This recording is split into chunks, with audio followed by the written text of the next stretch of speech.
Satgas Penanganan COVID-19 DKI Jakarta tengah membahas tentang kurva COVID-19 di wilayah ibu kota, sembari mengkaji kebijakan WFA sebesar 75% bagi karyawan swasta. Sementara itu, pemerintah Provinsi DKI Jakarta bakal memperlakukan kebijakan bekerja dari rumah atau work from home bagi aparatur sipil negara sebesar 75% untuk mengantisipasi lonjakan kasus konfirmasi positif COVID-19 pada akhir tahun. Kebijakan pengetatan terukur juga akan diterapkan pada libur Natal dan Tahun Baru. Salah satunya, pemerintah akan memperketat aturan jam operasional mal, hanya boleh buka hingga pukul 19.00 waktu Indonesia bagian Barat. Kebijakan ini diambil untuk mencegah penularan COVID-19 saat libur Natal dan Tahun Baru 2021. Tak hanya itu, belajar dari pengalaman libur panjang pada Oktober 2020 dan sebelum-sebelumnya, peningkatan kasus COVID-19 cukup signifikan dan membebani rumah sakit. Ingin memastikan wisatawan yang datang dan pergi bersih dari COVID-19, Jawa Barat pun akan memberlakukan bagi para pengunjung untuk membawa bukti hasil rapid test antigen. Nah, bagi Anda yang berencana libur ke Bali, mulai 18 Desember pengunjung Pulau Dewata diwajibkan melakukan tes PCR jika datang dengan perjalanan udara dan rapid test antigen jika melalui perjalanan darat.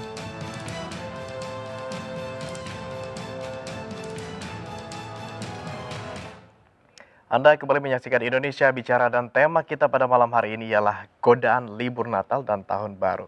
Dan saat ini kami telah terhubung dengan sambungan telepon dengan Wagub Jawa Barat, Kang Uu Ruzanul Ulum, dan juga sambungan video dengan Bapak Ganjar Pranowo selaku Gubernur Jawa Tengah. Selamat malam Pak Ganjar, Kang Uu. Selamat malam. Tadi sempat kita simak begitu tayangan sebelumnya ini menjelang libur Natal dan Tahun Baru.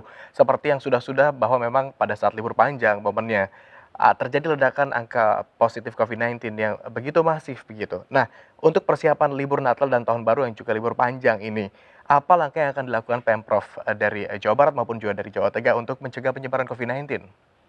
Ke Pak Ganjar dulu, terlebih dulu barangkali, silakan.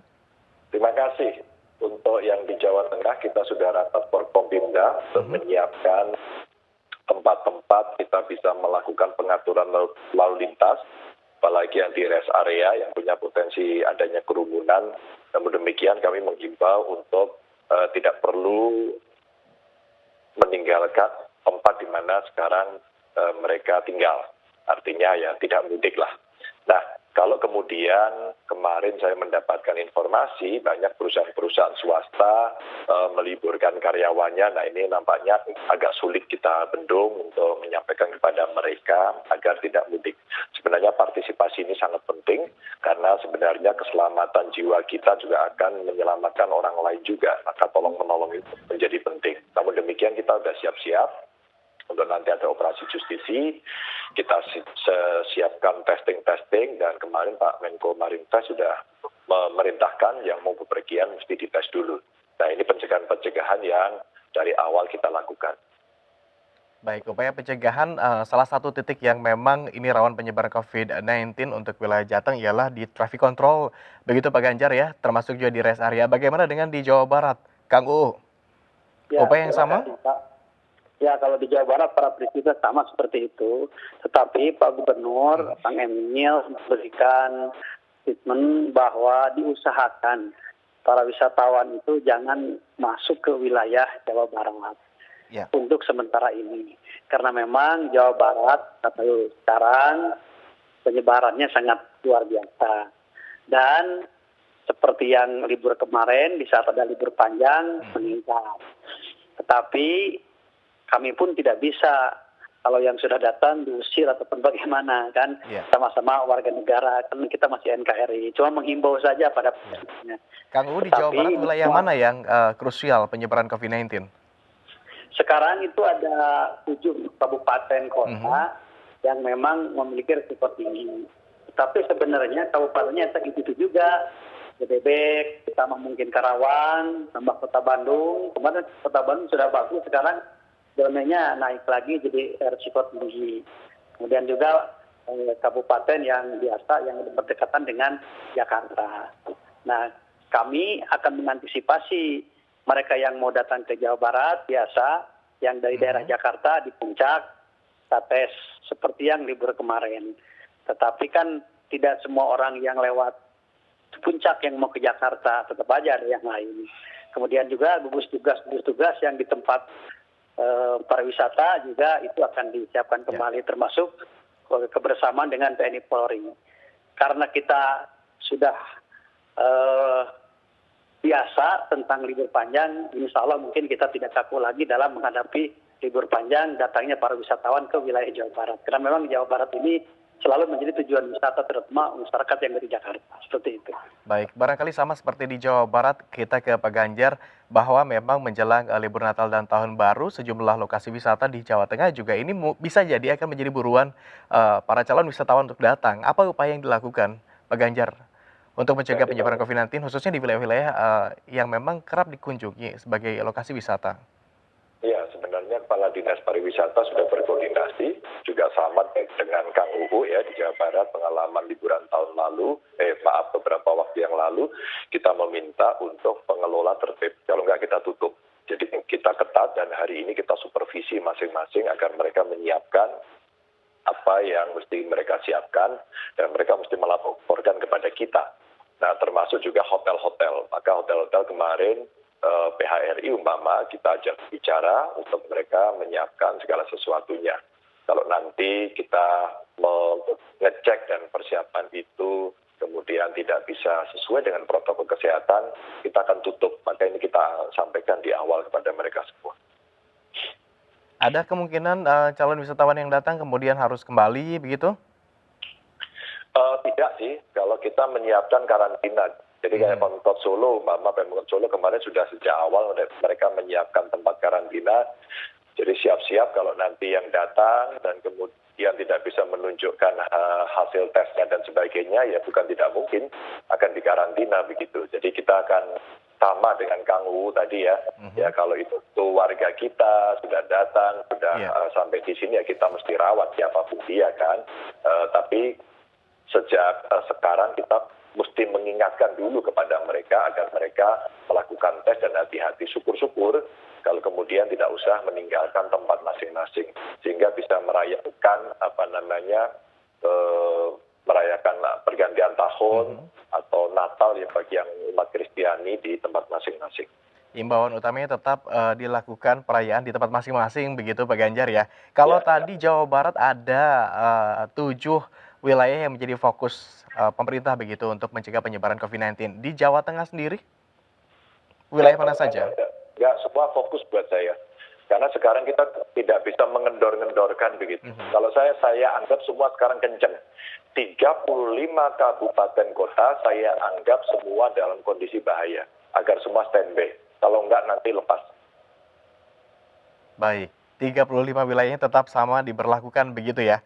Upaya-upaya apa saja kalau begitu ke Kang Uu terlebih dahulu ini untuk membuat masyarakat dan memastikan masyarakat tetap mematuhi aturan protokol kesehatan. Tidak hanya masyarakat yang memang sudah menjadi warga Jawa Barat, tetapi juga warga pendatang yang barangkali mungkin melakukan perjalanan liburan di akhir tahun ini. Kang Uu. Ya, yang pertama saya tetap minta pengertian kepada seluruh masyarakat yang hadir kalau datang ke Jawa Barat. Karena sekeras apapun kita, tegas apapun kita, personil kita kan terbatas, aparat kita terbatas, Satpol PP, polisi, tentara juga terbatas. Oleh karena itu tetap yang diharapkan adalah kesadaran masyarakat. Apalagi di Jawa Barat kan ada Pangandaran. Ini Pangandaran ini kalau tahun baru sangat luar biasa. Kemudian juga Kota Bandung. Tapi ini sudah bekerja sama dengan para bupati dan wali kota tentang hal ini untuk mencegah supaya tidak seperti tahun-tahun sebelumnya mengadakan perayaan-perayaan. Jadi apalagi kan Kang Emil juga sekarang sedang ini dengan di Mapolda gara-gara kerumunan kan.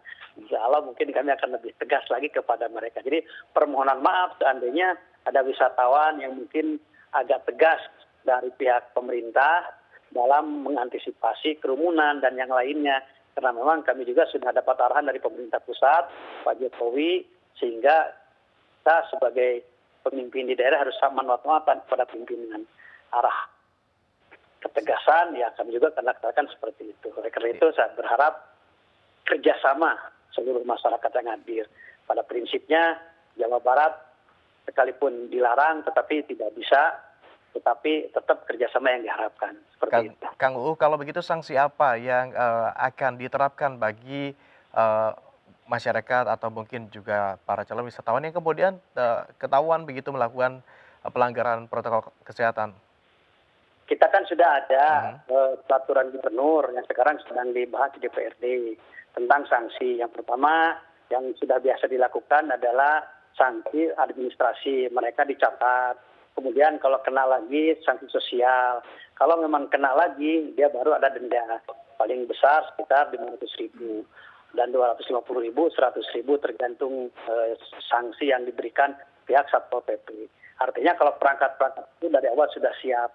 Tetapi harapan kami bukan perangkat yang harus diterapkan kepada masyarakat, tapi kesadaran masyarakat. Karena kelalaian dari masyarakat ini menyebabkan bukan untuk dirinya sendiri, tapi untuk masyarakat umum. Maka tetap kembali kepada kesadaran untuk semua. Sadar diri, tapi untuk semua. Itu yang saya harapkan. Baik, kalau di Jawa Barat itu sudah ada, bagaimana dengan di Jawa Tengah, Pak Ganjar? Aturan apa yang memang akan direncanakan oleh pihak Pemprov Jawa Tengah untuk mencegah penyebaran atau penularan COVID-19 menjelang libur Natal dan Tahun Baru? Aturannya sudah ada, kita menjalankan saja. Jadi aturannya sudah berjalan lama. Bahkan Jawa Tengah itu punya perda sejak 2013. Sudah lama. Dan saya tambahi dengan pergub di mana penyakit baru itu bisa kita masukkan. Itu dendanya lebih mahal lagi itu. Bisa sampai 50 juta, bahkan bisa dikurung. Namun demikian nampaknya banyak dari kita belum menerapkan itu karena kondisi-kondisi sosiologis dan sebagainya. Jadi kalau soal aturan sudah cukup. Dan di kabupaten kota sudah banyak yang melakukan denda juga. Sama, bahwa Banyumas itu cukup aktif. Lalu yang lain juga harus mesti mencegah. Umpama sekarang kota Semarang sudah melakukan pengaturan arus lalu lintas. Lalu tadi kemarin Blora sudah mengumumkan ada jam malam dan seterusnya. Nah, sekarang kabupaten kota sedang menata diri untuk menyiapkan nanti agar kemudian bisa dikelola dengan baik gitu. Baik, masing-masing wilayah ini sudah menata diri begitu ya untuk mempersiapkan pencegahan penyebaran COVID-19 jelang Natal dan Tahun Baru mendatang. Terima kasih Pak Ganjar, terima kasih juga Kang UU atas waktunya. Ya, sama-sama. Dan pemirsa, perbincangan kami akan lanjutkan usai jeda berikut, jadi tetaplah bersama kami di Indonesia Bicara.